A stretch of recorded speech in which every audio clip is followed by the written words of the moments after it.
नमस्कार. आज आपण मक्याच्या कणसापासून भजी बनवणार आहोत. त्यासाठी इथे 2 कणस घेतलेले आहेत. ताजे कणस आहेत. त्याच्यात 2 भाग करून घेऊ, म्हणजे आपल्याला सुरीने दाणे काढायला सोपं पडतं.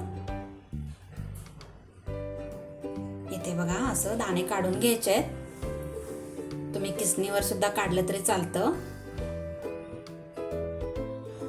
इथे असं सगळं काढून घेतलेलं आहे.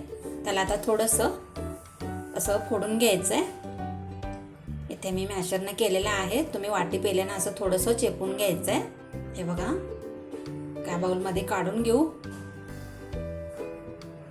एका खलबत्त्यामध्ये 3-4 मिरच्या हिरव्या, 5-6 पाकळ्या लसूण, अर्धा इंच आलं, अर्धा चमचा धने आणि अर्धा चमचा जिरे घेतलेले आहेत. हे आता मोठं मोठं असं चेचून घ्यायचं आहे. हे तुम्ही मिक्सरमध्ये सुद्धा करू शकता, पण मिक्सरमध्ये खूप बारीक होतं. खलबत्त्यामध्ये असं चेचून घ्यायचं आहे.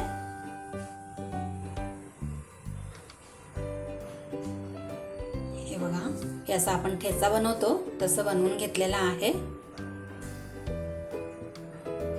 आता मिरचीचा ठेचा ह्याच्यामध्ये घालू.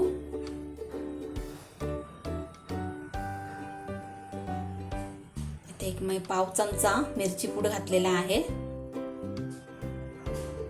चवीपुरतं मीठ घालायचंय. बारीक चिरलेली कोथिंबीर घालायचंय. इथे बघा 2 ते 3 चमचे कॉर्नफ्लॉवर घेतलेला आहे. तुम्हाला जर कॉर्नफ्लॉवर वापरायचं नसेल तर तुम्ही तांदळाचं पीठ वापरू शकता. नाहीतर एक अर्धी वाटी पोहे मिक्सरमध्ये फिरवून घ्यायचं आहे आणि त्याचं पीठ घालायचं आहे. हे सगळं मिक्स करून घेतलेलं आहे. तेल तापत ठेवलंय. तेल तापल्यानंतर छोटे छोटे अशी भजी काढून घ्यायचे. तुम्ही याचे कटलेट पण बनवू शकता.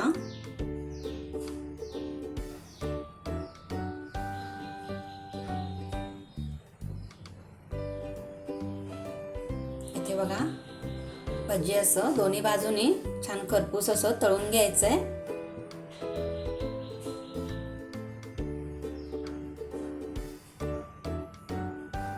दोन्ही बाजूनी असं खरपूस तळलेले आहेत. आपण आता ह्याला काढून घेऊ.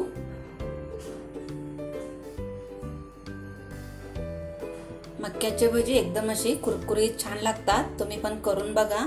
जर माझी व्हिडिओ आवडली तर लाईक, शेअर, सबस्क्राईब करायला विसरू नका.